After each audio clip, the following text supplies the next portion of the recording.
Hi guys, in this video I'm going to show you very quickly how to write a CSV file from R. So let's start with a data frame, a very small data frame I've been working with. And let's say I've done some work and now I want to save this data frame as a CSV file. I want to export it, so to speak, for more general use, perhaps to re-import it at some point or to work with it in another program or application. So I'm going to use write.table. Specify the name of the data frame, which if you noticed, I evoked with df. Then give a file name in quotes. Now you could get fancy with this, but let's keep it simple first. End the file in CSV and specify that the separating character is going to be a comma. And I usually prefer not to have row names here. So I'm going to set this to false. Okay? And this is going to create in my working directory a file called lfc.csv. And let's just go check it and make sure everything worked out right. Here we go. It's been created. Let's double click it and just take a look at what it looks like. There we go.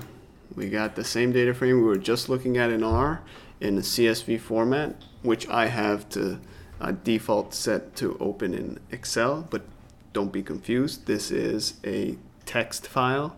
It's a CSV file. So there we go. All right.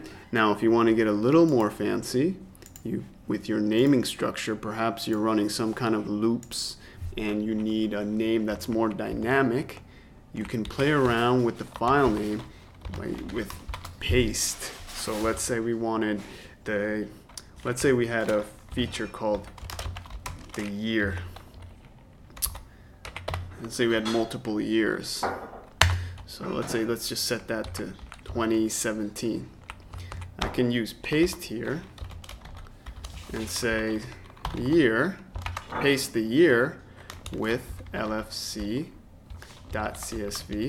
and then separate those two with an underscore. Okay, let's hit enter. Okay, same exact file is going to be created, except the name is going to be a little different. And this might seem overkill, but it will be useful to you one day if it isn't already.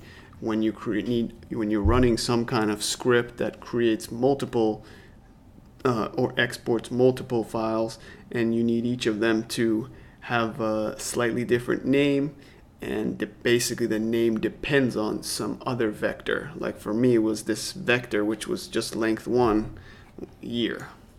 Okay, let's take a look at that. Verify this. Here we go. So 2017 LFC. Looked at year, and year was set to 2017. Hit the underscore as I specified, lfc.csv. Let's double click, make sure it's the same exact data set. Perfect. Okay, so that's how you can very quickly export a CSV file from R and also play around a little bit with dynamic naming of these files. Hope this was helpful. Subscribe, like, share. Till next time, have a great day.